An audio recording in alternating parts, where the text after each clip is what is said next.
Fala galera do Spiritcast, beleza? Eu tô aqui com o Paulo, um convidado extremamente carregado de currículo, porque o cara já trabalhou em 3 empresas diferentes como CEO, enfim, tem muita história para contar. Ele já foi CEO da Arcos Dourados aqui no Brasil, empresa que controla o McDonald's. Ele já foi CEO da Iron Mountain, que é empresa de software, de dados, enfim, várias coisas. E agora, 1 ano e pouco, ele é CEO da Espaço Laser, empresa de capital aberto, que atua sobre a saúde e bem-estar das pessoas, né? Uma empresa de depilação a laser. Então, conta pra nós aí, Paulo. Se apresenta aí, vamos começar a falar sobre a sua história. Muito legal, obrigado pela oportunidade. Tem algo em comum, né? Uhum. Você pode ter trabalhado em diferentes setores, em diferentes organizações. No meu caso, estando CEO, sempre gosto de usar esse termo, né? Não sou CEO, eu estou CEO. E todas as vezes que eu uso esse termo na empresa que eu estou, as pessoas têm um certo estranhamento no começo, mas depois elas compreendem, né? Mas indo ao seu ponto, nessa última jornada como CEO, eu fui CEO da Iron Mountain. Uhum. E a história interessante é que era um brasileiro sendo CEO de uma empresa global na Espanha, né? Então, uma empresa de business to business de proteção de informação. Legal. Num segundo momento, eu estive CEO, né, de novo fazendo a brincadeira, Uhum. do McDonald's, né, do famoso Mac, como os brasileiros apelidaram o McDonald's. Vai falar sobre isso aqui também. Legal, Sobre o nome, né? ótimo. E terceiro, estando CEO da Espaço Laser, que é um negócio completamente diferente no setor de saúde, de bem-estar, de beleza, né? A gente também está fazendo uma incursão esse ano em procedimentos estéticos de beleza. E eu diria para você que a coisa comum entre essas organizações eram organizações que precisavam melhorar o seu resultado. Uhum. Né? E melhorar o seu resultado, para isso acontecer, você tem que ter em mente, em foco, que é um negócio de gente. Legal. A brincadeira no McDonald's, que os números são grandiosos, né? Mas não é diferente na Espaço Laser. É um montão de gente do lado de dentro do balcão, cuidando e servindo um montão de gente do lado de fora do balcão. Então, quando você entende que é sobre gente, e aí tem a gente interna, o cliente interno, e a gente externa, o cliente externo. Quando é uma conexão entre seres humanos, tudo fica mais fácil. Então, o primeiro ponto em comum entre os 3 negócios é que eram negócios de gente. E o segundo ponto em comum é que, através dessas pessoas, nós melhoramos de forma substancial os resultados dessas diferentes organizações. Pô, que legal. A questão de ser gente, cara, a gente vai ter que entrar isso... Não sei se a gente vai entrar nesse podcast aqui, mas é uma questão que eu tô aprofundando bastante, que nosso time em 1 ano expandiu bastante, e assim... A gente começa, às vezes, a perder um controle em algumas áreas, a ter mais controle em outras, mas a estudar mais sobre o que as pessoas afetam ao seu negócio, né? E é tudo, né? Então, é igual você falou, acho que estudar sobre gente é muito importante. Mas vamos recapitular lá atrás, cara. Conta pra mim um overview rápido da sua história. PepsiCo, enfim. Volta lá atrás e fala assim, cara, 7 anos na Pepsi, lá foi legal assim, enfim. Overview rápido ali pra gente chegar até aos últimos cases, né? Não, muito legal. Primeiro, eu tive a sorte... E coloco dessa forma porque muita gente vê como azar, e para mim foi realmente a sorte. A sorte de passar pelo Exército. Eu fiquei 5 anos no Exército, saí no posto de primeiro-tenente, então fiz CPUR aqui em São Paulo. Ah, legal. Que para quem veio de infância muito humilde, ali na periferia de São Paulo, numa cidade chamada Carapicuíba, né? Isso ajudou muito a ter num primeiro momento, uma perspectiva de que o mundo era muito maior do que a minha vila, né? Aquela que eu cresci soltando pipa, Saiu da jogando mediocridade, bola. né, cara? Acho que é uma média, né, talvez. Eu tenho um colega meu, Uhum. é interessante a história com esse amigo, porque ele foi meu chefe, depois eu fui chefe dele, e a gente tem essa liberdade. E ele dizia assim, Paulo, você tinha tudo para dar errado, né? E o que ele quer dizer com isso, né? Ele quer dizer o seguinte, estatisticamente, quando a gente olha as pessoas que tiveram também as mesmas origens muito humildes, como a minha foi, família humilde, 6 filhos, o caçula, nunca passei fome, mas passei muita vontade do que eu queria comer e não tinha, né? E muito, muito restringido também o cardápio, assim, vamos dizer assim, né? Final de semana, carne e tal. Mas o ponto dele era, as pessoas tiveram as mesmas origens, são exceções raríssimas, né? Então eu me incluo nessa, de que conseguiram conhecer o mundo, conhecer um pouco mais do que é esse universo, não só do lado pessoal, mas também do lado empresarial e corporativo. Entendi. Então a brincadeira dele de você tinha tudo para dar errado é porque estatisticamente eu não deveria estar nessa entrevista aqui, sendo entrevistado como o CEO de 3 organizações no Brasil, fora do Brasil, tendo viajado diferentes países. Estatisticamente, isso provavelmente não aconteceria. Com certeza. E acho que é uma junção de sorte, de competência. Tem um outro amigo, eu gosto de citar muitos amigos, que é o Dorival, e o Dorival ele fala assim, você não tem certeza se a van vai passar. Mas se ela for passar, você tem que estar lá no ponto, né? Porque senão você não vai pegar a van e no horário certo. Então, alguns falam que é a junção do preparo com a sorte. No final, eu acho que tem um pouco de cada coisa, sem dúvida nenhuma. Entendi. E nessas organizações, a gente fez algo em comum, que foi melhorar exponencialmente os resultados delas. Legal. E, cara, vamos puxar um pouco para trás. Assim, acho que tem muito tempo que você trabalhou na PepsiCo, né? Que foi a sua primeira empresa do ramo alimentício antes de chegar no McDonald's. Cara, como é que foi lá? Ficou quanto tempo? Enfim, por que essa mudança de setor? Depois, como é que foi parar no Espaço Laser? Até a gente traçar um cronograma, um período de tempo da sua história, sabe? Conta um pouco lá da PepsiCo, então, lá atrás. A PepsiCo foi, sem lugar a dúvida nenhuma, né? A minha escola corporativa, né? Foi a primeira empresa, depois de ter passado alguns anos no Exército, você tinha uma noção. Lá atrás eu trabalhei com meu pai também, fui o faxineiro do meu pai. Meu pai tinha uma assistência técnica, o seu Pedro, no centro de Barueri, que é uma cidade também próxima de Carapicuíba. E entre faxineiro, balconista, como a gente chamava, depois eu vou para o Exército e chega o momento de ir para a PepsiCo, programa de trainees, centenas de candidatos, e você olha e fala assim, é a oportunidade da sua vida, né? Se você passar naquela entrevista, eles vão te mandar para os Estados Unidos, cara. Olha que coisa legal, né? E a gente foi se preparando para isso. Entendi. E eu fiquei 7 anos lá, né? Foram 3 trainees contratados, tivemos a oportunidade de ficar 3 meses nos Estados Unidos. Né? Não tinha viajado para fora ainda, foi uma oportunidade ímpar. E eu fiz diferentes funções dentro da PepsiCo, em diferentes departamentos, mas passei por operações, treinamento, real estate, que é essa área de expansão, construções, manutenção, e a minha formação acadêmica era em tecnologia da informação, então em algum momento eu fui também gerente de tecnologia lá. E a última função, eu cuidava das franquias das marcas Pizza Hut, KFC e Taco Bell, em diferentes países da América do Sul, e a minha base era o Chile. Aí eu tive a oportunidade de aprender espanhol. Legal. Então foi realmente a minha grande experiência corporativa foi aí. Legal que sempre em negócios globais, né, cara? Você pensa que você já estava antenado num setor um pouco abrangente do que só Brasil, do que só aquela região, né? Acho que isso é um negócio bem bom também para o cara que é empreendedor, né? Que, ao final das contas, você é executivo, mas também tem um empreendedor dentro de você, né? Óbvio. Sem dúvida nenhuma, porque volto nas minhas origens, né? O cara que achava que pegar o trem no centro de Carapicuíba e até a estação Júlio Prestes era o máximo, né? Para ir ao centro, como a gente falava, para ir na cidade, como a gente falava. De repente você descobre, ainda no Exército, que nós tínhamos muitos estados da federação para conhecer. E aí eu viajei muito, né, no tempo do Exército, do Brasil todo, porque eu estava numa escola e eu fui instrutor dessa escola, né? Como oficial do Exército. Então, para mim, eu tinha que levar os alunos a conhecer diferentes unidades pelo Brasil. Legal. Quando você vai para a PepsiCo, você tinha também negócios de diferentes continentes, né? E aí, na época, eu viajei para a Europa, viajei para os Estados Unidos e acabei morando no Chile. E você descobre que o mundo é muito mais do que a sua vila de Carapicuíba, né? É isso. Isso é muito importante, né, cara? A primeira saída para olhar de fora, né? Acho que sair do meio que você nasceu, de fato. Mas aí, cara, depois disso, passou por outra empresa ainda, que foi a Iron Mountain, né? Que é um negócio totalmente diferente da PepsiCo. E depois... como é que você entrou no Mac? Como é que foi esse processo depois da Iron Mountain? Foi um headhunt? Como é que foi? Conta essa história.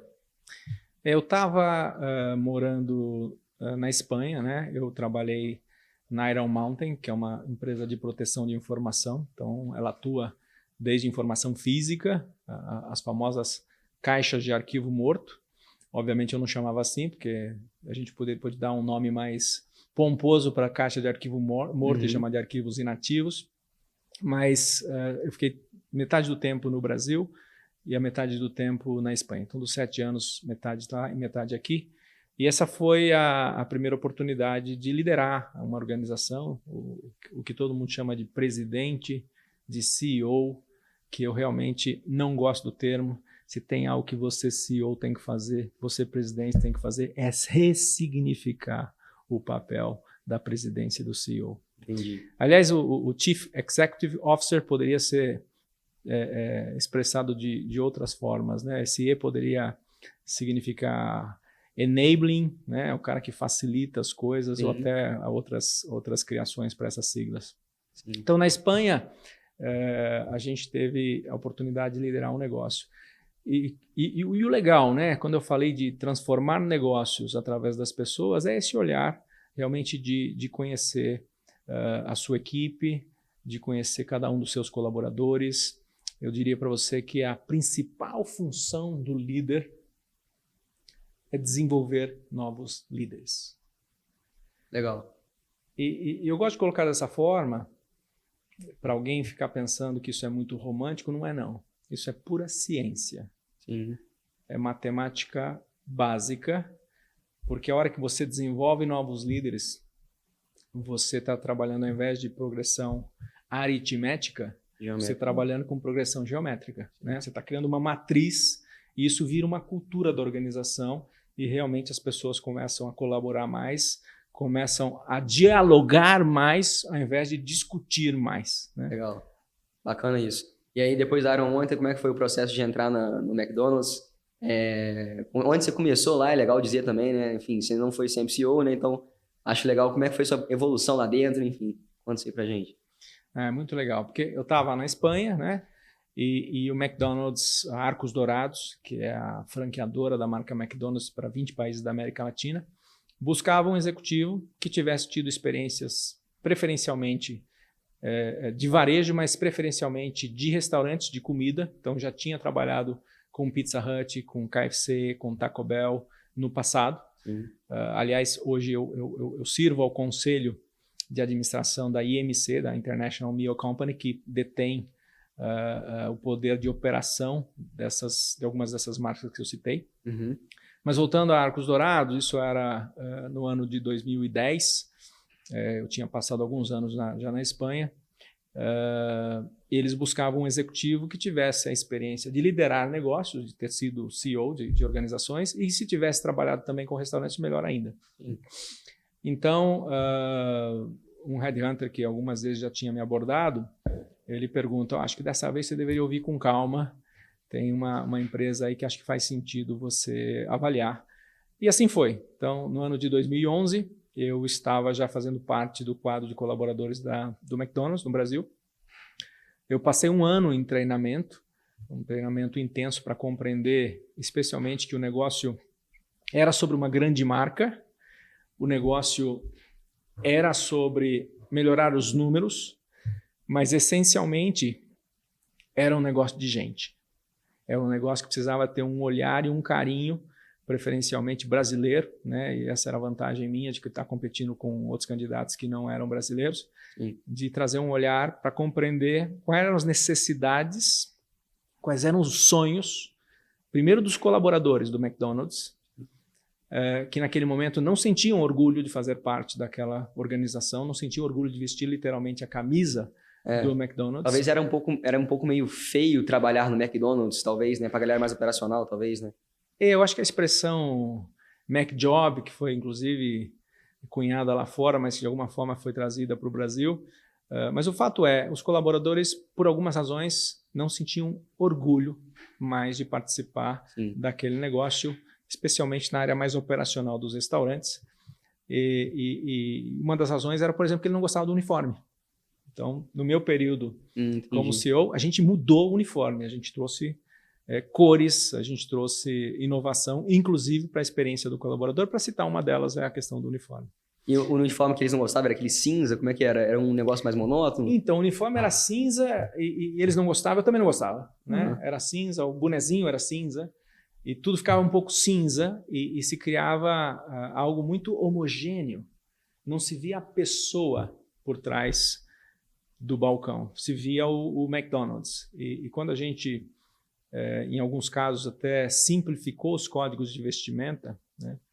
A gente permitiu que as pessoas fossem elas mesmas, que as pessoas, se tivesse cabelo vermelho, você é bem-vindo com cabelo vermelho. Nós te contratamos com cabelo vermelho porque você é assim, seja você mesmo. Legal. Ou de utilizar brinco, de utilizar joias, de utilizar piercings. Em algum momento isso não era bem visto. Então a gente mudou esse processo, até porque se você não está na área de operação, de manipulação de alimentos, não há nenhum problema que você utilize a sua preferência. Cara, interessante ver como você consegue mudar e adaptar rápido, porque, cara, você é um ex-militar, né? Então, quer dizer, completamente ao contrário do que você pensou quando entrou no MEC, né? Então, assim, o militar entra, tá com cabelo raspado, enfim, não pode ter nada disso, né? Pô, legal a adaptação, cara, parabéns. Então, mas você sabe que até no Exército eu tive as minhas oportunidades de demonstrar que, sim, no caso do Exército, hierarquia e disciplina são importantes, mas que você pode ter personalização nas coisas, né? E no caso das empresas, isso faz evidente ainda, né? As empresas que vão se dar bem são aquelas que conseguirem segmentar, que personalizar a experiência dos clientes de forma individual. A empresa que vai se dar melhor é aquela que compreender melhor as necessidades, os sonhos, os desejos de cada um dos CPFs, né? São 220 milhões dos brasileiros. Entendi. E a empresa que vai se dar melhor é aquela que conseguir também transformar e personalizar a experiência do colaborador, porque o colaborador é único. Você pode até ter regras, né? Mas no final do dia, você vai tirar maior proveito, né? E a gente tem que ser inteligente nesse processo. Do trabalho do colaborador, quando ele se sentir mais à vontade, quando ele se sentir empoderado, quando ele se sentir motivado. E essa é a função do líder. A função do líder é que realmente ele encontre propósito no que ele está fazendo para ele ser mais comprometido com a entrega. Mas ele vai ser mais comprometido com a entrega quando ele compreender o significado da tarefa que ele está executando, que não é uma tarefa só. Entendi. Ela tem um significado e ela é muito importante para alguém. Isso é interessante também olhar, assim, acho que isso é um mal de toda empresa grande, né, cara? Porque, cara, quando você vai crescendo, você vai instalando mais processos, vai padronizando, porque para crescer você precisa ter um certo padrão, mas você esquece que o trabalho que o humano faz não pode ser tão padronizado e tem que ter uma certa personalização, igual você está falando, né? Então, acho que o mal de empresa grande é esse, né? Padronizar e processualizar demais e deixar o negócio robótico, né? Então, o termo robótico, fordiano e taylorista, eu acho que ele se encaixava muito bem no McDonald's antes de virar Mac. O Mac traz uma inovação, uma personalização e ele, na verdade, ele reconhece o carinho que o brasileiro tinha com a marca, né? O brasileiro, de alguma forma, ele chamava de Mac. Faltava coragem da gente assumir esse nome, esse apelido. Pois é, cara. Fala como é que foi, quão difícil foi trocar o nome do McDonald's, cara. É uma marca que tem no mundo, né? Como é que foi conversar com seus executivos lá de fora? Galera, aqui não vai chamar McDonald's, vai chamar Mac. Como é que foi esse convencimento, cara? Como eu te comentava, acho que faz parte do meu perfil, essa questão de inovar em coisas que fazem sentido, né? Primeiro porque as pessoas, tudo é chamado de inovação hoje, mas vai ser considerado inovação se ele realmente mudar comportamento, se ele mudar cultura. E se a gente fala de comportamento, nós estamos falando de ser humano. Nós estamos falando que essa pessoa vai ter que entender que aquilo é legal para ela. Então, no caso do Mac, a história é um pouco mais longa, né? Ela começa transformando a experiência do colaborador, que no final teve índices de turnover, que é a rotatividade de colaboradores, e de absenteísmo, que são as faltas do colaborador, caindo pela metade nesse período. Quer dizer, o colaborador disse, eu estou gostando mais de ficar nessa empresa, eu começo a ter orgulho dessa empresa. O exemplo do uniforme é um, mas a própria liderança era uma liderança engessada, tipo, eu mando, você obedece. A gente foi mudando esse processo, treinando os líderes nesse processo também. E aí o colaborador fica mais legal com a experiência, ele começa, inclusive, atender melhor o cliente. Cair pela metade numa empresa que tem 60 mil colaboradores é um negócio absurdo, né, cara? Porque devia ser índice alto, né? Para metade é um negócio interessante. É menos gente para você treinar, é dinheiro que no final vai para o resultado da empresa, mas mais do que isso, o colaborador melhor treinado é um colaborador que vai atender melhor aquele que é mais importante, que é o cliente. Então, na minha cabeça, são 3 pilares dessa conversa, né? Primeiro, você tem colaboradores mais satisfeitos, que tem clientes mais satisfeitos, sim, que geram resultados financeiros, e isso vai se retroalimentando num processo super interessante que especialmente o acionista gosta muito. Mas a gente gosta também, porque você começa a curtir mais o seu trabalho e não vê aquilo como um trabalho. É aquele momento que você vai realmente fazer coisas que são legais para você e que legal, você está ganhando dinheiro também para fazer isso. Né? Eu costumo dizer que quem vai trabalhar no varejo, especialmente no varejo, mas varejo e varejo de serviços, produtos ou serviços, ele tem que entender que servir é um ato de amor. Não existe uma outra forma de você se colocar, de colocar amor no que você está fazendo, quando você percebe que o que eu estou fazendo, eu estou prestando um serviço para alguém. Isso é muito importante para alguém. Entendi. Né? Ato de amor. Pô, legal. Isso dá uma frase em um livro, hein, cara? Se a gente for parar para pensar, cara, você falou que era 20 países da Latam que o McDonald's participava, que a Arcos Dourados administra, né? A franqueadora master ali. Vamos falar um pouco sobre, cara, qual que é o tamanho do McDonald's na Latam, cara? Qual que era o tamanho de uma companhia que você tinha que comandar, que você tinha que ir lá e, enfim, supervisionar se 60 mil colaboradores em vários países estavam gostando de trabalhar? Como é que era isso, cara? Falando um pouco de como é ficar no topo da pirâmide demais e você tem que descer para a base para você ver onde está errando, entendeu?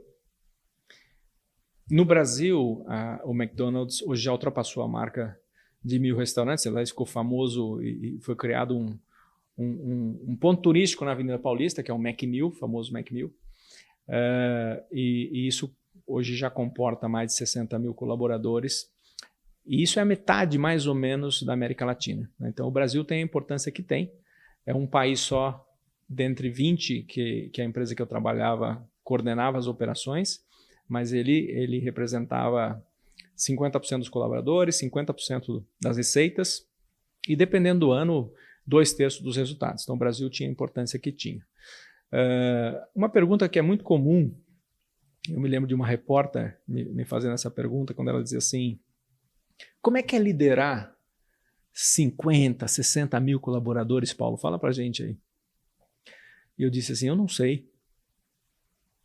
Ela olhou para mim, né? Falou assim, mas como assim você não sabe? Eu falei, não, calma. Foi mais uma brincadeira. O que eu quero dizer é o seguinte, quando eu estou conversando com um dos colaboradores, eu realmente não me preocupo e não estou preocupado com aqueles outros 49.999 ou 50.999. O foco, a atenção é naquele ser humano que está ali e eu vou tentar tirar o máximo de proveito e aprender com ele. Né? Isso a gente pode, no final, entender se vai gerar conexão ou não com a liderança. Porque o líder tem essa função, né? Conexão. De primeiro, a gente costuma dizer assim, você contrata pessoas comprometidas?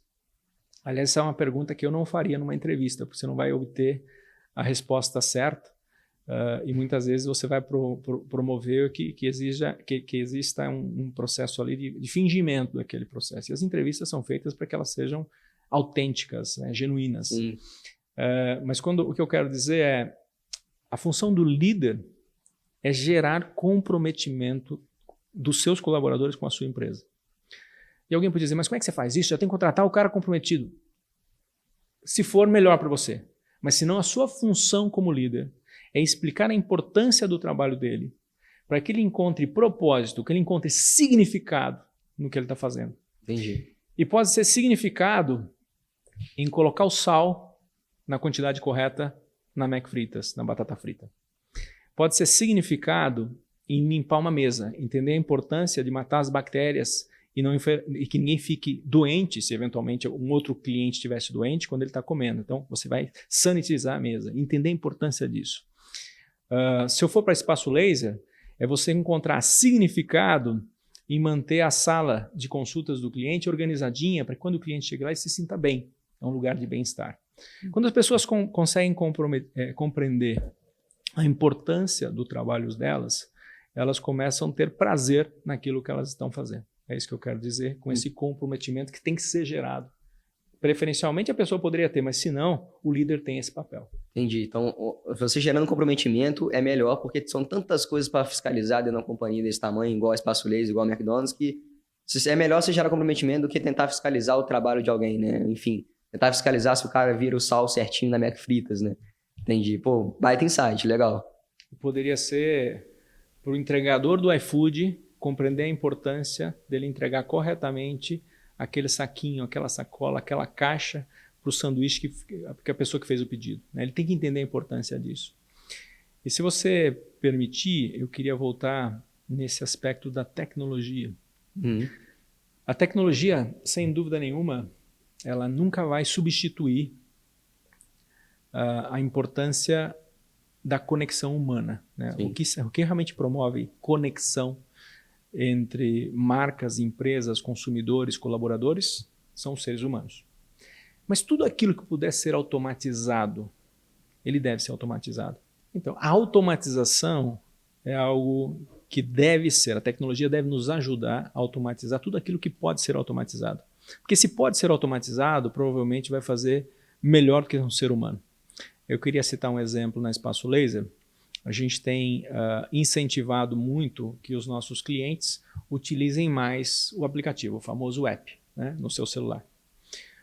Então a gente aumentou nesse último ano em 50% a quantidade de usuários que fazem uso do app e o que ele mais faz é ele fazer o seu próprio agendamento. Com isso a gente aumentou em 25% a quantidade de agendamentos, de consultas, de sessões de lasers nas nossas lojas. É um bom exemplo do uso da tecnologia. Mas eu posso usar um outro exemplo e voltar ao McDonald's. A dona Dalmira, quando ela vai ao McDonald's, a última coisa que a dona Dalmira quer, dona Dalmira é minha sogra, tá? É ser atendida por uma máquina, por um totem ou no celular dela. Verdade. As empresas que vão se dar melhor vão compreender que existem donas Dalmira, né? E que existem uma população mais jovem muito conectada. Os meus filhos, eles querem fazer o pedido pelo aplicativo do McDonald's, né? O famoso Mac sem fila. Quando vão a KFC, também querem utilizar o aplicativo. Quando vão a Pizza Hut, também querem utilizar o aplicativo. Eu acho que essa é a grande sacada, compreender que a segmentação é a palavra de ordem. Entendi. E, cara, sobre esse ponto dos totens, eu vi um negócio bem legal que, além de botar os totens ali, vocês também botaram, muitas vezes, um ajudante ou uma pessoa supervisionando para ver, cara, todo mundo tá conseguindo certinho e tal, então, porventura, se a dona Dalmira fosse pedir uma coisa, o ajudante ia chegar, oi, você vai precisar de ajuda e tal, então, é um negócio que não é nem 8 nem 80, né? Você tem que ficar um pouco em cima do muro nas decisões também, né? É um pouco disso? É muito disso, né? A colocação dos totens de atendimento, ela tem vários objetivos, mas o principal é que pessoas que preferem ser atendidas pelo totem de atendimento utilizem o totem de atendimento. E a parte mais interessante disso é que, com a colocação dos totens, aquele mesmo cliente que dizia não, não e não para as repetitivas sugestões do atendente do McDonald's, batata frita, aquela história toda que a gente conhece, né, tentando sugerir um sundae, uma sobremesa, a maioria das pessoas respondia não. E quando ele utiliza o totem de atendimento, há uma elevação do ticket médio, porque ele começa a dizer sim, porque agora ele mesmo está fazendo as sugestões para ele, ou a máquina faz uma personalização dessas sugestões. Então você conhece o cliente e, por consequência, você faz uma indicação de upgrade de venda, de ticket médio, de uma maneira mais personalizada. Interessante, hein, cara? Subiu o ticket médio só com totem. E, cara, o que você acha do pessoal que é contra a automatização, supondo que um totem pode tirar uma vaga de emprego, por exemplo, cara? Você acha que o totem do McDonald's gerou muito desemprego e é horrível para a sociedade, ou você acha que esses empregos vão evoluir uma hora e não vai precisar de empregos tão operacionais assim? Explica um pouco sua visão sobre isso. A colocação do totem de imediato em algumas pessoas poderia ter gerado essa percepção de diminuição do número de vagas de emprego, mas não é verdade, né? Essas pessoas começaram a fazer outras coisas, incluindo um melhor serviço, incluindo abrir uma porta para um cliente, incluindo levar uma bandeja para o cliente, incluindo ele auxiliar o cliente a utilizar o totem da maneira correta. Entendi, legal. Então, melhorou a qualidade por não ter muito mais trabalho operacional, tipo, fazer um pedido, né, talvez. Eu diria que a gente utilizou as pessoas agregando valor à experiência do cliente. Entendi. Legal, bacana. Cara, já que a gente parou na história na ordem cronológica, né, na parte do Mac, tem algumas curiosidades que são muito legais, que a primeira, cara, é que o McDonald's ele alimenta 1% da população mundial por dia. Então, pensa uma empresa que alimenta 1% da população mundial por dia. E aí teve uma notícia que até você comentou bastante, que se você quisesse fazer uma promoção do Big Mac, você tinha que pedir para o seu fornecedor de alface 9 meses antes, para meio que se preparar, porque vai vir muita alface aí, né? Então, me explica como é que era um pouco essa parte sua de, cara, é uma companhia gigante, é uma companhia que tem big numbers gigantes, e como é que até onde você ia com o seu poder? Ou seja, você ia até na base mesmo ou você parava antes? Como é que é o seu papel de C-level nessa companhia, cara? Eu acho que, eu acho não, tenho certeza, né? O principal papel da liderança é realmente preparar a organização para seguir o seu caminho quando você não estiver presente. E o McDonald's, sem dúvida nenhuma, é o melhor exemplo que eu tenho. Então, a liderança tem como principal função o desenvolvimento de novas lideranças para garantir a sucessão, para que não tenha nenhum problema. E no caso do McDonald's, eu tenho o orgulho de dizer que o pessoal está fazendo um excelente trabalho lá e o Mac continua detonando a concorrência e crescendo como marca favorita, resultados, o valor da empresa. E nem sempre foi assim, né? Quando eu assumi, ali no final de 2015, a empresa não estava indo bem. Era uma marca que estava definida pelas pesquisas que a gente fazia. Os clientes diziam: a marca está empoeirada, a marca está envelhecida, a marca está dando espaço para a concorrência, né? E esse foi um aspecto muito legal, porque quando a gente colocou os diretores para ir à casa dos clientes, o que eles ouviram de centenas de brasileiros foi algo assim, vou resumir isso, né? Eu ainda gosto do McDonald's, mas eu sinto que o McDonald's não gosta mais de mim. Isso doeu. Entendi. Doeu no C-Level, doeu nos gerentes, doeu nos colaboradores, e a gente conseguiu colocar 50, 60 mil pessoas, né, incluindo os franqueados, os valorosos franqueados do McDonald's, para trabalhar para mudar esse cenário, né? E para isso a marca precisava se modernizar. Modernizar seus restaurantes, modernizar o serviço, modernizar produtos, e foi o que a equipe fez naquele período. Os restaurantes teve uma reforma imensa mesmo, cara. Eu lembro bem da reforma do restaurante, porque o restaurante realmente parecia um restaurante dos anos 2000, 90, né? Um negócio retrô, e aí do nada virou uma marca nova. De fato, teve essa revolução. Eu acompanhei como um consumidor, né? E não foi só o restaurante que tinha cores ultrapassadas, né? Tudo era um pouco cinza, como a gente falou dos uniformes dos colaboradores. Mas eu ainda me lembro daquela mesa de mármore, né? Fria, Sim. Né?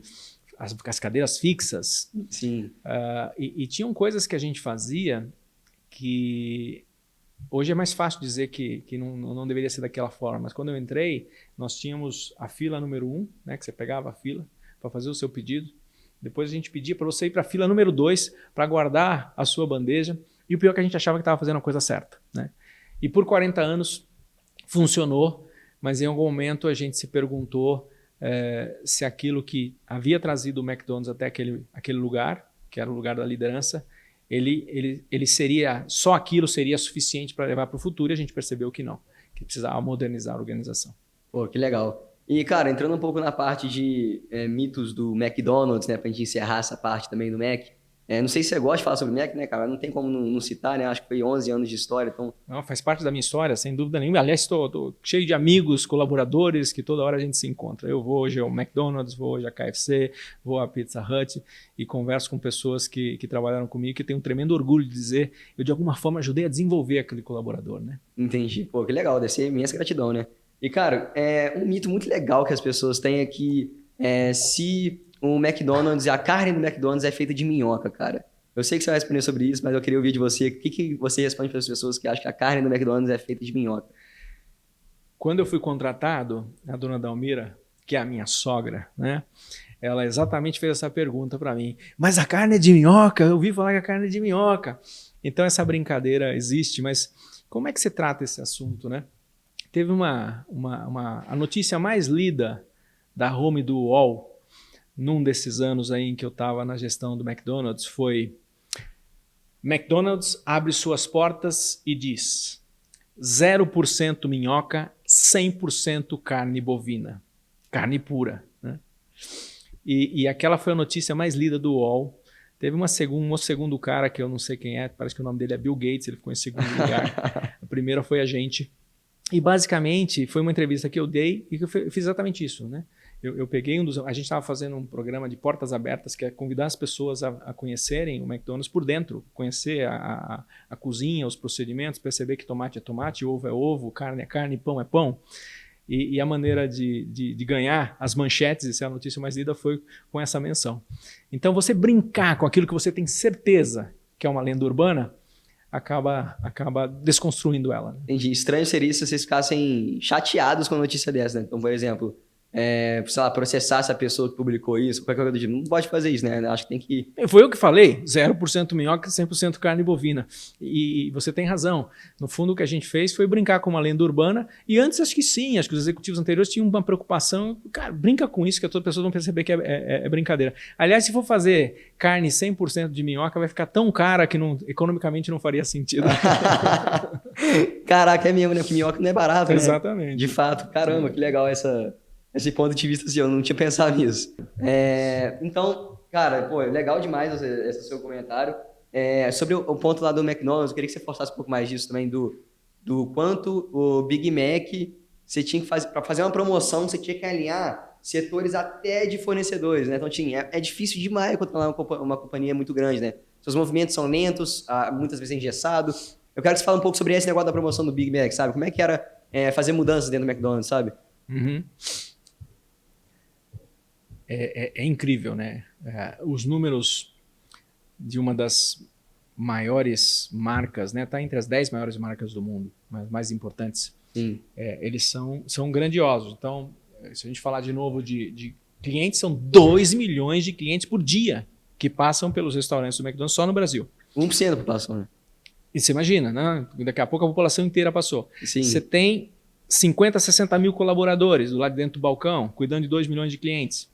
E quando você vai fazer uma promoção, especialmente se envolve um produto que vende muito, e o Big Mac é o sanduíche que mais vende no mundo, você vai chamar o fornecedor de alface e fala para ele, vou começar uma promoção do Big Mac. Você tem que avisar isso 6, 9 meses antes, porque ele vai ter que se preparar para produzir o alface, eu estou dando só um exemplo, mas poderia ser qualquer outro, para esses produtos. Então tudo tem que ter muito, mas muito planejamento. Cara, complicado. Eu vi que só o Big Mac também acho que a terceira maior companhia de fast food do mundo. Só o Big Mac. Então você pensa que... A marca, só o Big Mac é uma das maiores marcas do mundo, né? Caramba, Exatamente. Que legal, cara. Só um produto, imagina. E, cara, qual foi o momento que você parou e falou assim, cara, acho que não é mais meu momento aqui, acho melhor eu mudar de setor, acho que eu quero um novo desafio, acho que esse desafio aqui, minha missão já foi cumprida, enfim. Como é que foi essa transição para Espaço Laser, cara? Que é uma companhia que tá na América Latina, tá em franco crescimento, é uma companhia que abriu capital muito rápido, né, desde da sua fundação, Acho que você tem muita história para contar disso aí também. Basicamente, eu acho que a razão de mudar, e aí é que acho que as pessoas compreenderam quando eu falava estando CEO, mas eu fiquei 11 anos no McDonald's. Muito orgulho do trabalho que a equipe fez lá. Mas chegou um momento que tinha cumprido minha missão. Né? No meu período, a empresa melhorou os resultados em 400 BPS, né? Que é uma maneira de você medir o lucro do EBITDA. A empresa ganhou market share disparadamente, a empresa se tornou em todas as faixas etárias, que nem sempre foi assim, Ganhou a marca market share, favorita. cara? Muito. Caramba. A empresa que mais ganhou market share nos últimos anos. Né? Caramba. E você lembra que a gente enfrentou, como eu estou enfrentando na Espaço Laser agora, a concorrência. Sim. Porque em algum momento era o hambúrguer da esquina, era o hambúrguer gourmet, era o food trucks, eram os food parks, eram os... Vou colocar no bom sentido aí, os diferentes madeiros, né? Vários fora concorrentes, né? Sim. Aliás, eu gosto também de comer do madeiro. Mas o fato é... E, cara, só de interromper um segundo. Cara, como é que esse boom... Teve um boom, né? Em 2018, sei lá, 2017, de hambúrguer artesanal. Cara, como é que foi você lidar como CEO do McDonald's esse boom de concorrência, sabe? Mas é a mesma coisa que acontece na Espaço Laser agora, tá? Uhum. Daqui a pouco eu falo de Espaço Laser, mas para terminar o assunto McDonald's... Uhum. Eu vou citar um exemplo do bairro onde eu morava. Eu morava ali na Vila São Francisco, aqui em São Paulo, perto do Jaguaré. E eu cheguei em 2011, vim da Espanha com a família, fui morar lá, até porque tinha uma escola que a gente queria para o meu filho. De repente eu olhei, tinham 7 hamburguerias. hamburgueria X, Y, Z, e tinha um McDonald's e tinha também um Burger King, né? Que foi o concorrente que mais deu trabalho por muito tempo. Porque o McDonald's deixou também, né? Depois a gente resolveu isso. Mas o fato é que hoje, se você for lá, tem 2 hamburguerias, o McDonald's e o Burger King, e as outras não estão mais lá. No caso da Espaço Laser, vai acontecer a mesma coisa, né?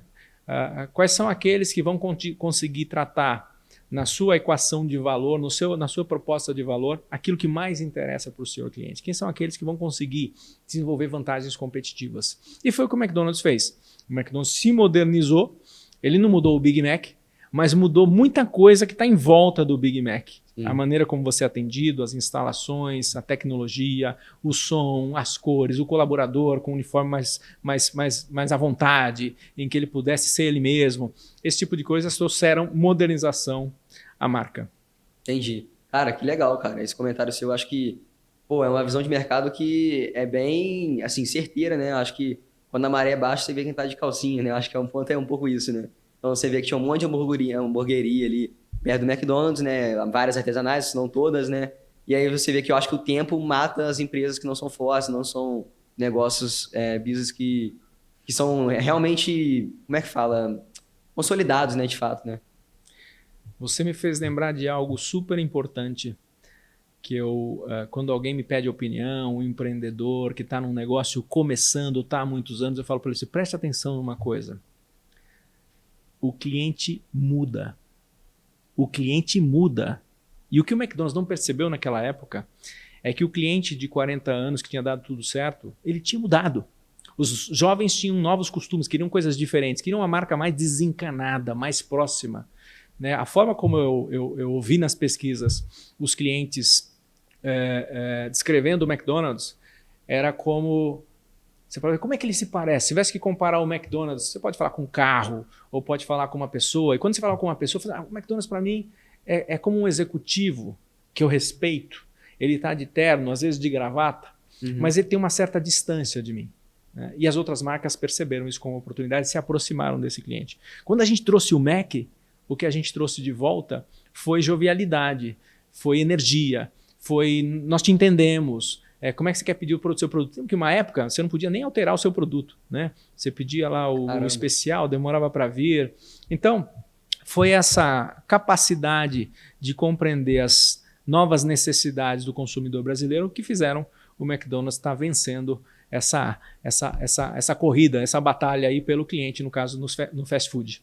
Entendi, que legal. Cara, principais desafios agora da Espaço Laser, o que você está olhando para os próximos anos? Além desse fenômeno de paleta mexicana, de hamburgueria artesanal que também rola um pouco com a Espaço Laser, né? E fala um pouco pra gente sua visão de futuro aí sobre o negócio que você está hoje.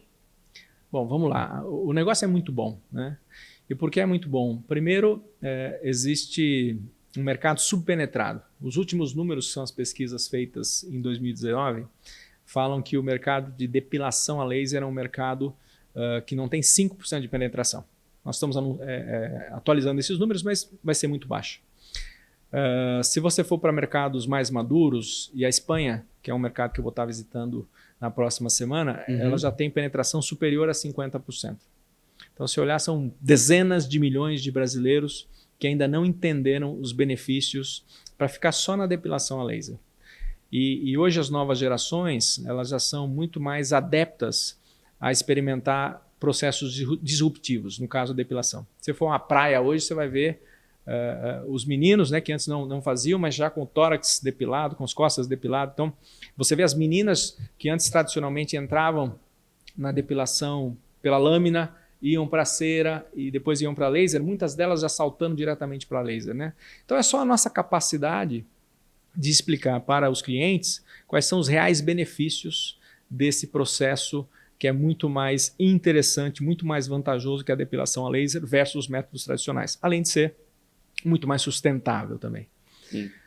A concorrência nesse momento ela não necessariamente nos atrapalha, porque ela vai ajudar nesse processo de penetração, assim como as hamburguerias artesanais, elas ajudaram lá atrás o McDonald's. Sim. Então a gente está nessa fase das pessoas conhecerem os diferentes métodos de depilação a laser. Você não está disputando market share, né? Você está disputando aumentar o share de todo o setor, né? Exatamente. Esse é um momento de crescimento da pizza, se a gente quiser fazer uma brincadeira com a pizza, né? Você está aumentando o tamanho desse mercado e em algum outro momento nós vamos ganhar mais fatia desse mercado. E a gente está ganhando também. Mas o mais importante é aumentar a penetração. E nesse caso, mesmo que a gente quisesse atender os milhões de brasileiros, não teríamos capacidade, né? Sim. A Espaço Laser está com umas 850 unidades. Nossa. Os números que nós divulgamos o ano passado, até o terceiro trimestre, nós tínhamos aberto 52 naquele período de 12 meses. Então ela continua crescendo. A concorrência está aí também. Em algum momento você vai ver uma concentração naqueles concorrentes que conseguirem melhor aplicar os conceitos de vantagem competitiva. Isso na depilação a laser. Se a gente for para países como a Espanha, para citar somente um, você já vê um mundo de bem-estar, de beleza, nas mesmas unidades que antes só ofereciam serviço de depilação.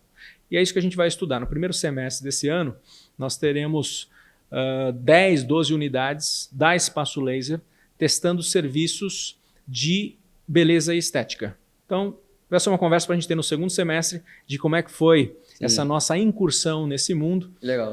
Mas isso realmente poderia ser, em termos de futuro, algo transformacional, que no momento certo a gente vai falar sobre ele. Entendi. Cara, você já estuda muito marketing, né? Você acha que você gosta um pouco de marketing, porque pô, você trabalha na marca mais transformações e mais tradicional do Brasil, né? Talvez, né? Que a gente pode falar assim, né?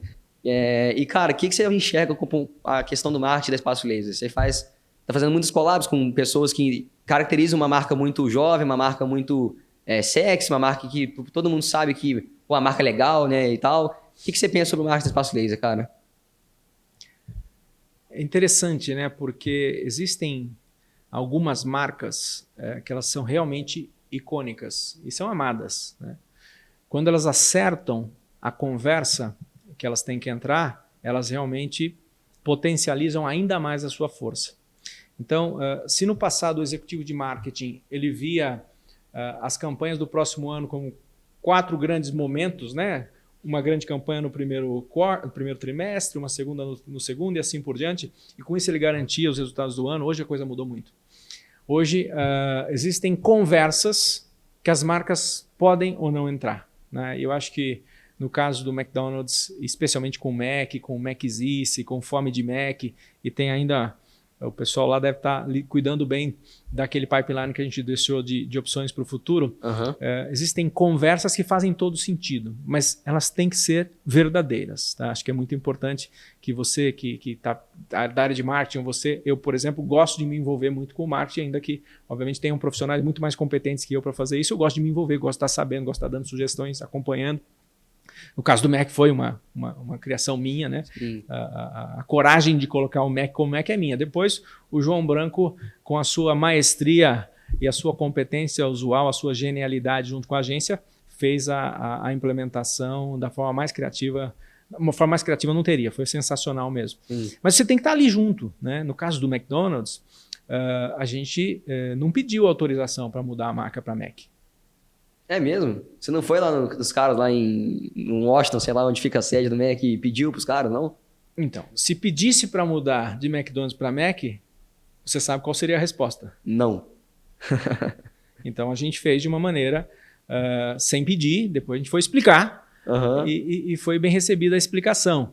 Mas essas são coisas que fazem parte do meu perfil, né? Eu acho que uma das funções, os melhores chefes que eu tive na minha vida foram os mais ousados. Então, eu acho que de alguma forma eu absorvi um pouquinho essa ousadia deles e eu tento, com responsabilidade, claro. A gente só fez porque sabia que podia fazer, sabia que a pesquisa dava certo, e é isso que o João levou para lá, depois para explicar. Por curiosidade, uma semana depois da implementação do Mac, eu estava com o João em Chicago explicando aí para os gringos o que a gente tinha feito, mas foi muito bem recebido. Em Chicago a sede? Chicago a sede. Legal. Aí você foi lá e como é que foi a conversa, cara? Quem que era o decisor ali? Você pode falar o nome? Posso. Quando a gente chegou em Chicago, primeiro que estava chovendo, eu já cheguei todo molhado na reunião, porque Chicago, chovendo é Chicago, né? Quando eu olhei, a diretora de marketing já estava, nem olhava na minha cara, né? Saiu da sala bufando. O Colin, que era o CMO global na época, sabe, aquele manja... atleta nórdico, assim, aquela cara de sério, né? Não sorria muito, todo mundo sabe, não conseguia ler o Colin, né? Mas ele chegou, o João tinha a apresentação pronta e eu já emendei: Colin, o que a gente fez com o McDonald's foi retribuir todo o carinho que o brasileiro tem com ele.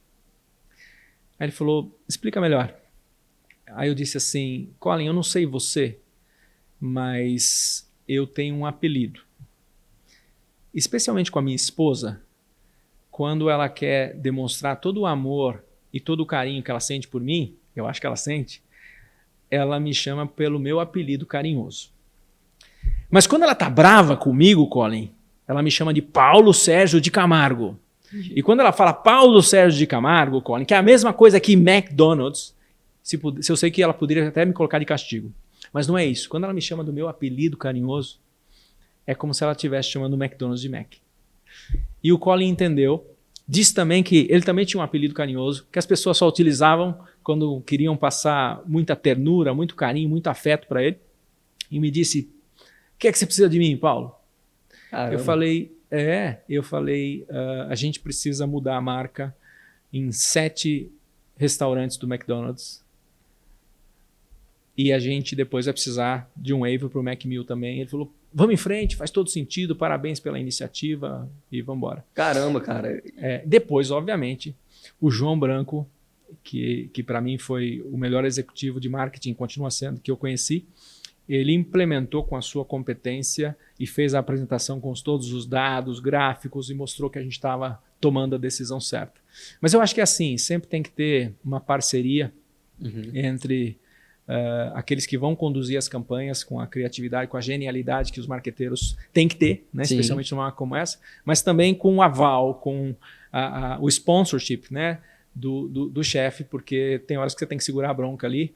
E eu sempre fui um dos caras que prefere pedir desculpa depois do que ficar pedindo muita permissão e não conseguir fazer. Né? Entendi. Cara, é o jeito certo, né? Acho que o líder tem que ser usado. Eu concordo muito com isso que você falou. Cara, trocar a marca McDonald's pra Mac, sendo CEO do Brasil, e explicar isso para os caras lá da gringa, é um negócio que tem que ter culhão pra fazer isso, porque você vai perder seu cargo ali, talvez, né? Então, assim, é um negócio que tá arriscando muito, né? Eu acho que faz parte do meu perfil, né? Assumir os riscos. Nem sempre deu certo, né? Como todo mundo, a gente já errou também, mas acertou muito mais do que errou. E eu sempre pedi para minha equipe isso. Em alguns momentos eu lembro de fazer reuniões com aqueles auditórios, 1.500 gerentes, e eles sabem que estão me ouvindo aí, eles sabem que é verdade, né? E eu falava assim: vocês são pagos para errar! Vocês são pagos para errar! Aí todo mundo ficava olhando para mim, no final dizia assim: mas por favor, acertem mais do que errem. Né? E aí todo mundo ria, aplaudia, e acho que é isso. Quando você quer mudar, se você não quer mudar, continua fazendo a mesma coisa, mas no longo prazo é muito provável que você perca espaço para a concorrência. A função do líder é continuar inovando, é continuar mudando o comportamento, como a gente fez lá, e para isso você tem que às vezes mudar o comportamento interno, né? Porque se as pessoas que estão dentro da empresa acharem que não podem errar, e essa era uma cultura que existia, ela não vai inovar, e se ela não vai inovar, ela vai às vezes estar atrás da concorrência que vai estar fazendo coisas melhor que você. Entendi. Pô, que legal, interessantíssimo. Cara, sobre espaço laser, vocês estão usando muito, acho que na época do Mac eu não lembro de uma campanha muito forte usando marketing de influência, sabe? Talvez porque seja uma marca, porque a marca é muito maior do que a influência, talvez, né? Então, a gente acaba que não tem a mesma relevância. Mas, cara, vocês estão usando muito marketing de influência e, assim, assimilando pessoas igual a Jade Picon, igual, sei lá, o Medina, fazendo campanha com eles. E, cara, me fala um pouco sobre esse marketing de influência que vocês usam e como é que é fechar um contrato com um influencer grande. Você acha que o ROI é mais positivo na parte de venda ou é na parte de marca, na parte de brand? Como é que... Explica um pouco sobre isso. Qual que é o racional, né?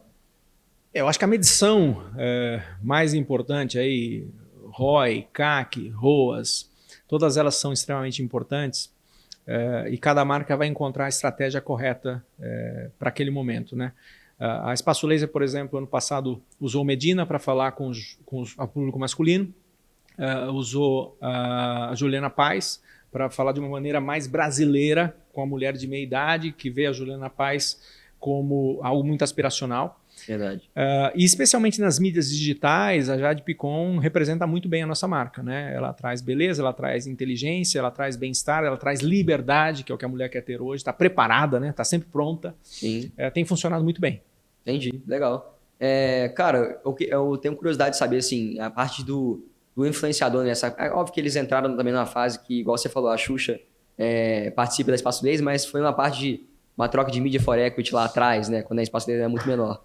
E, cara, quando um influencer pega hoje e entra numa campanha de marketing da Espaço Laser, a única forma de recompensar a influencer é com o cachê que ele vai ganhar ali, ou vocês têm um programa de, sei lá, comissionamento? Como é que é o negócio por trás disso? Porque eu gosto muito de saber da parte do negócio, sabe? De uma forma geral, acho que depende...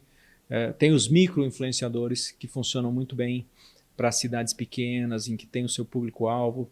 Eu acho que o final dessa história a pessoa tem que ser relevante, né? Entendi. E pode ser relevante para um grupo menor, mas ela é muito relevante para esse grupo menor.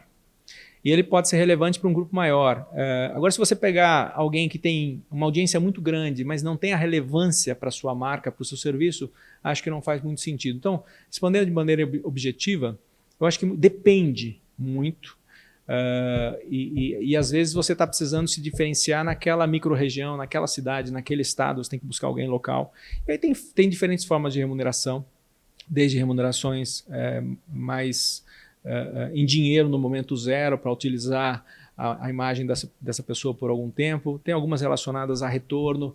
Então, felizmente, hoje, diferente do passado, que você transformava, como eu falei, 4 campanhas ao longo do ano, você está a todo momento vendo a conversa que você tem direito de participar. E às vezes você tem um influenciador que, se de maneira genuína, tem que ser genuíno, tem que ser de verdade, ele realmente representa bem a sua marca, eu acho que você tem que fazer. Entendi. Pô, super bacana.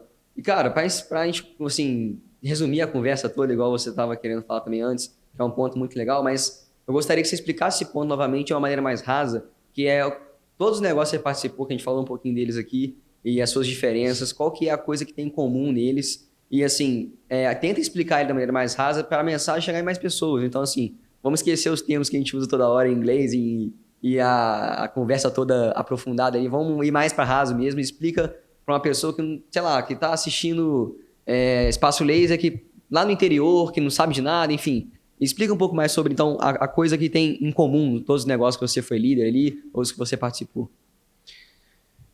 Todos os negócios que eu participei, que eu liderei e continuo aprendendo, né? Eu acho que todo dia eu estou aprendendo alguma coisa, todo dia eu sei que tem um espaço para melhorar, e se eu tenho espaço para melhorar, o negócio também tem espaço para melhorar. E o líder que não reconhece que ele tem que melhorar, ele não vai ser capaz de melhorar as pessoas que estão a seu comando, ele não vai ser capaz de melhorar a organização que ele faz parte. Então, primeiro, nós temos que liderar nós mesmos, né? E descobrir que coisa que eu posso fazer melhor, e eu a todo dia aprendo alguma coisa com a minha equipe. Entendi. Se você não muda nem você mesmo, você não vai mudar o mundo, né? Então... O primeiro é você liderar você mesmo. Entendi. Mas nesse processo de terceirização das suas fraquezas, procure se complementar na sua equipe. Procure se complementar naquele seu colaborador que é melhor do que você naquela tarefa. Dá um exemplo, cara, de tarefa que você é ruim, que você odeia fazer e você sabe que pessoas melhores do seu lado é melhor. Eu vou dar um exemplo claro. Eu não gosto muito de rotina. Eu sou muito disciplinado. Mas eu sei porque isso é necessário para o negócio. Mas se eu pudesse, quando eu saio de casa e vou para o meu trabalho, eu procuro fazer um caminho diferente todos os dias. Tem pessoas que são muito mais disciplinadas nessa rotina. E para alguns negócios a rotina é muito importante. Então, eu procuro pessoas que são melhores do que eu e eu vou desenvolvê-las em outras habilidades, em outras competências que eu tenho. No final, é uma troca. Você aprende, o colaborador aprende, você aprende, o colaborador aprende, a equipe fica mais completa. Então, primeiro é entender que todos os negócios, a não ser que você tenha seja só um dev, um desenvolvedor, ele provavelmente vai envolver gente. Então, um negócio de gente que serve gente. Até mesmo dev, cara. Até mesmo dev. Então, vamos trabalhar o coração e a mente dessas pessoas, compreender os sonhos que esse seu colaborador tem e ajudar esse colaborador a chegar lá. E para isso ele vai entender que ele tem que servir o seu cliente. Para isso ele vai encontrar significado. No meu caso, é uma mistura de pessoal, né? De disciplina, com uma vontade de que é possível ser feito. Então, uma atitude de aquilo pode ser feito. Entendi. Às vezes você só não tem as pessoas certas, a tecnologia certa, e você vai buscar se complementar nos outros. Se eu falar em resultados, na Iron Mountain, que foi a primeira empresa que eu fui CEO, nos meus primeiros anos de Iron Mountain, a gente quadruplicou as vendas da Iron Mountain em 4 anos. Então, a cada ano, dobrava a venda. Se eu levar para o McDonald's virou Mac, né? Com o nosso trabalho lá. E os resultados são... só no meu período, a empresa se valorizou 300%. A ação da empresa que era cotada. Né? E continua se valorizando. Na Espaço Laser, nesse primeiro ano, a gente já melhorou, naqueles números que são públicos até o terceiro trimestre, 42% o EBITDA da organização. Quer dizer, a venda melhorou 10% em venda, 9% em receita, 42%. Então você consegue ser mais eficiente, né? Você cresce... A gente tem discutir, mas a gente tem que pensar que 42% é uma companhia grande, né? Então, assim, é um valor muito grande, né? Então, assim, não é 42% de R$1.000, né? Só para lembrar a galera para assistindo. Já é uma empresa superior a $1 bilhão. Exato. E a gente melhorou 500 BPS o resultado. Legal. Mas eu queria complementar algo que para mim é muito importante e que tem sido essencial nessas minhas décadas, né? Já como gestor de diferentes organizações. Tem aquilo que você sabe que sabe. E isso te trouxe até aqui. Legal. Tem aquilo que você sabe que não sabe. E você vai colocar na sua listinha de coisas que você quer aprender para você chegar no seu próximo passo. Mas realmente, de verdade, a grande transformação virá de coisas que você não sabe que você não sabe ainda. Entendi. É aí que você realmente vai encontrar saltos exponenciais para você como ser humano, como profissional e também para a organização que você faz parte. Olha, muito legal, assim, acho que você resumiu bem o seu jeito de governar, o seu jeito de ser líder. Cara, acho que é isso. Tem só mais uma parte que eu pulei, eu tava querendo te perguntar e essa acabou que eu pulei, que é assim, se você pudesse resumir em 2 coisas, apenas 2, por que você como CEO do McDonald's, você vê que o McDonald's sempre é a marca número 1 e não tem outras melhores. Qual que é resume para mim em 2 pontos o sucesso do McDonald's, sabe? Ele ser o maior em muito tempo. Primeiro, levar muito a sério, no caso do McDonald's, a importância do processo. O Big Mac é o Big Mac porque ele é feito de uma maneira única e em 30 segundos, que eu não sei se você sabia, mas é o tempo que leva para fazer um Big Mac. Caramba, cara. Então, a gente, quando eu estava lá, tudo era permitido. Você pode discutir as coisas que estão em volta dele, mas o Big Mac é o Big Mac. E leva isso com seriedade. Isso vai te trazer consistência na operação.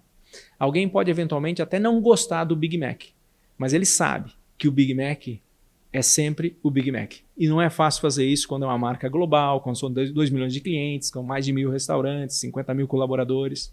Então a importância de compreender que existe um playbook, se a gente quiser chamar assim, que tem a ver com o processo e que ele pode até ser discutido para melhorar no futuro, mas naquele momento o procedimento é aquele, faça o que tem que ser feito, pode adicionar um pouquinho de carinho no como você atende o cliente, mas realmente respeitar os princípios que trouxeram a marca até aquele momento, eu acho que é a essência das grandes marcas. Cara, que legal. E assim, você percebe que nunca tem o certo e o errado, né? Acho que o certo é sempre o cinza, né? Então você acabou de falar que, cara, eu tive que mudar o nome, eu tive que mudar a roupa, eu mudei a forma de atender, mas respeita o que dá certo, respeita a alma do negócio, enfim, tudo isso, né? Parabéns. Acho que legal, né, cara? Essa região cinza sempre acerta, né? Sempre vai ter uma região cinza. Eu acho que a era do preto e branco 1 ou 0 já acabou. E olha que eu sou da área de tecnologia, então bits e bytes fazem parte da minha formação. 0 e 1, né? 0 e 1. Mas tem algo que você falou do Mac. Antes do Mac, a gente já tinha tido um embate da maneira positiva de falar, porque nesse caso foi uma discussão interessante, um diálogo interessante, você falou da gringa, né? Com os gringos, que foi quando a gente implementou arroz e feijão para que os colaboradores do McDonald's do Brasil comessem. Então eles comem Big Mac lá, sim, mas eles têm o arroz e feijão. E você imagina como é que foi explicar isso para os caras de fora, que não compreendiam que o brasileiro cresce comendo arroz e feijão. E os colaboradores trabalham todos os dias lá, né? Até feijoada no final de semana. Coisas que muita gente não sabe. O único lugar que a gente oferece arroz e feijão para os colaboradores no horário da refeição é no McDonald's. Caramba, Do Brasil, né? Do Brasil. Como é que é a logística disso, cara? Porque você tem que cozinhar McDonald's, você tem que cozinhar arroz, feijão lá? Não, mas tem panelas que são feitas para isso, né? Aquelas famosas panelas, se parece a panela japonesa, mas é mais profissional, tá? Sei. Então, ela, no caso do arroz, ela faz por completo, no caso do feijão, ela está aquecendo algo que já veio pronto, mas que depois ele complementa com as proteínas lá do Big Mac, do McChicken. Então, as proteínas são do cardápio, né? São bem saborosos também, né? São muito saborosos. Mas eu estou contando isso porque você pode imaginar como foi explicar isso para os gringos que a gente ia servir arroz e feijão. A primeira resposta, não precisa que você está fazendo, não é assim que vai ser. E hoje a gente percebe que é um dos elementos para o colaborador ficar até mais satisfeito. Ele quer comer o Big Mac, mas você não come sanduíche todos os dias, né? Não dá. Então, é respeitar as particularidades, nesse caso, de um país em que a população cresceu comendo arroz e feijão. Né? E não é a gente que vai mudar esse costume. De vez em quando, você vai comer sanduíche. Respeitar que existem particularidades. Cara, isso deve, assim, pelo que você falou, sabe? Eu acho que isso deve ser um negócio bem chato, que é você, como você é o head da maior marca, da número 1, igual a gente estava falando aqui antes, você é toda hora atacado, né? Então, assim, campanha de marketing zoando o seu hambúrguer, aquele negócio da história da minhoca, porra, toda hora o pessoal gosta de te atacar, né? Como é que você via isso, cara? O seu principal concorrente, por exemplo, Burger King, fez, sei lá, centenas de campanhas piorando o seu produto. Como é que você lidava com isso, cara? Você atacava de volta? Como é que era? Então, lembra, a história da minhoca foi exatamente a brincadeira. Eles sempre quiseram falar da minhoca, não sei o quê. A brincadeira de McDonald's, venha, abrimos as nossas portas, 0% minhoca, 100% carne bovina, 100% carne pura, tem a ver com isso, né? Você ter certeza que você faz tão bem aquilo que você pode brincar com isso, né? Existem diferentes técnicas para você atacar ou não a concorrência. Tem concorrentes que vivem disso e a gente respeita a estratégia. No caso do McDonald's, a colocação sempre foi vamos continuar fazendo o que a gente está fazendo, focando na experiência do cliente, focando naquele que realmente interessa. Né? Eu podia me preocupar com a concorrência, mas eu me preocupo com quem realmente interessa, que é o cliente. Isso não é nenhum desrespeito, ao contrário. Eu acho que tinha uma frase que eu gostava de usar quando eu estava no Mac, que é: a gente respeita toda a concorrência. O carrinho de cachorro-quente da Dona Maria, o pastel do japonês, o sanduba da esquina, que às vezes eu como também, não tem nenhum problema, eu gosto, né? Uhum. Mas a verdade é que você tem que se preocupar com o cliente e não com os concorrentes. Eu acho que isso foi parte do sucesso do McDonald's, concentrar-se no que ele tem que fazer de melhor para o cliente sem se preocupar com o que o concorrente está falando eventualmente de você. E a gente sabe que é uma brincadeira que se faz e cada um tem a sua estratégia. É muito mais fácil para o seguidor atacar o líder e de alguma forma acabar ganhando nessa discussão também, né? Até nas 48 leis do poder, né? Eu acho que atacar alguém maior que você faz você crescer, né? Eu acho que o Burger King usou um pouco isso também, né? Se sente um pouco inferior, ataca, vai dar uma crescida, né? Cara, teve uma campanha, assim, acho que só para encerrar esse ponto que a gente tava falando e, enfim, resumir a conversa, teve uma campanha que eu lembro, que ficou na cabeça de muita gente, foi uma campanha que o Burger King colocou um hambúrguer deles e colocou no Mac e botou os dois para estragar conforme o tempo foi passando.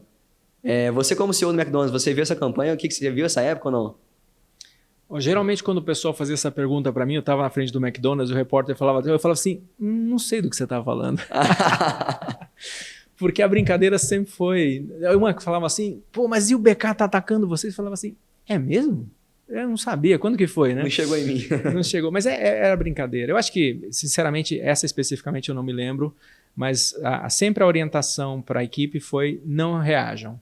Se preocupem com quem você tem que se preocupar, que é fornecer, prover uma melhor experiência para o seu cliente e o resto vai se acertando. Mas o pessoal do Burger King a gente conhece também, são grandes profissionais e, no fundo, não se trata de uma grande brincadeira, isso tudo.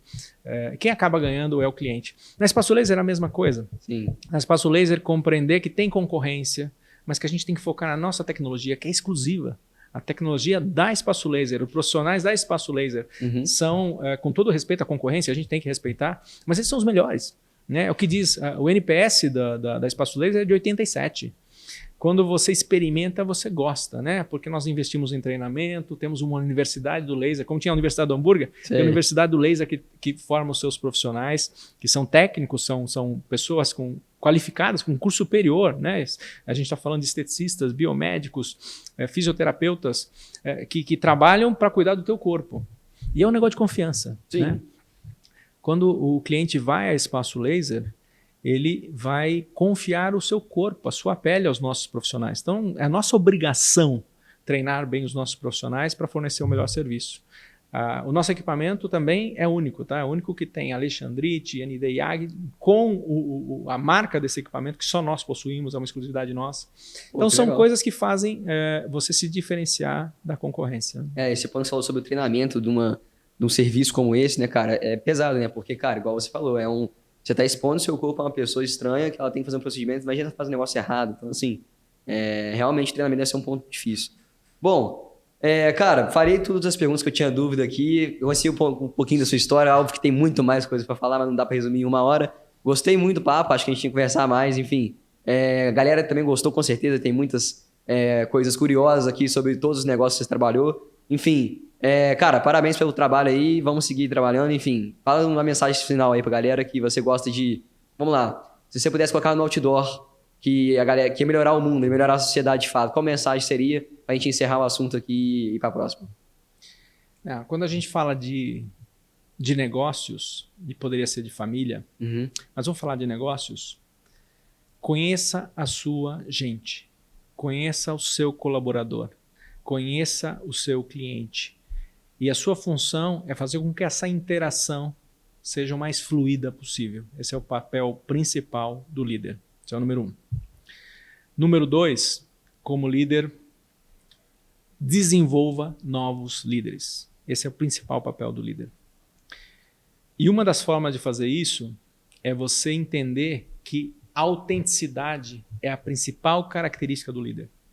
A autenticidade, ela vai gerar conexão. Mas para ter conexão, tem que ter confiança. E a confiança entre pessoas. Ou não. Muitos líderes não agem de forma autêntica, e quando você não é um autêntico, você tem alguma coisa que parece impostora naquela relação e você não se conecta. Né? Entendi. E eu não tenho nenhuma dúvida, aliás, tem estudos do Google, são mais recentes, que as equipes que melhor performam não são aquelas que têm necessariamente os melhores talentos, as melhores cabeças. São aquelas que sabem trabalhar em conjunto, trabalhar em equipe, colaborar. Então, a função do líder é fazer com que essa equipe colabore. Para isso tem que ter autenticidade.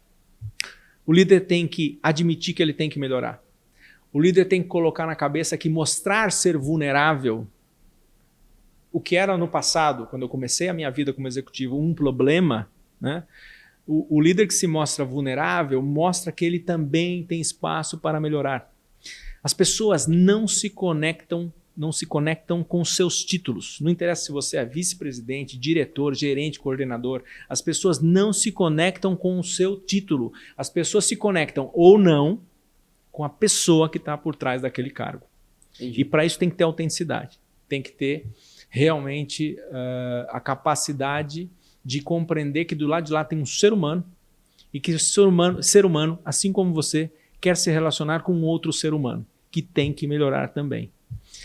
Eu gosto de chamar esse processo de complementação, de me completar no próximo, de terceirização das minhas fraquezas. Tá? Isso é muito bom, cara. É muito legal. Foi um amigo meu que usou esse termo uma vez e que eu levo para a vida. Terceirize as suas fraquezas. Contrate pessoas melhores do que você em algumas tarefas. E depois você ensina elas a desenvolver outras coisas que você sabe bem, elas se ensinam também. E como fica poderoso, né? E para isso tem que compreender, numa reunião, que você tem 2 alternativas.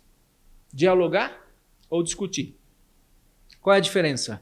No diálogo, você tem uma pessoa conversando com a outra e elas vão aprender mutuamente. Numa discussão, você tem um provável ganhador e um perdedor.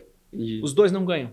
Porque um quer mostrar para o outro, especialmente quando o outro fala, eu discordo, aí está feita a discussão. Né? Se tem algo que eu diria para você, tem várias formas de você discordar sem usar o verbo eu discordo. Isso não ajuda em nada, porque o outro lado vai tentar te convencer de que você está errado. E aí começa aquele embate. Ninguém convence ninguém, né?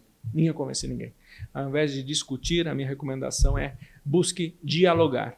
E crie uma cultura de diálogo na sua organização. Pô, demais. Galera, esse foi o Paulo. Até o próximo episódio aí. Abraço.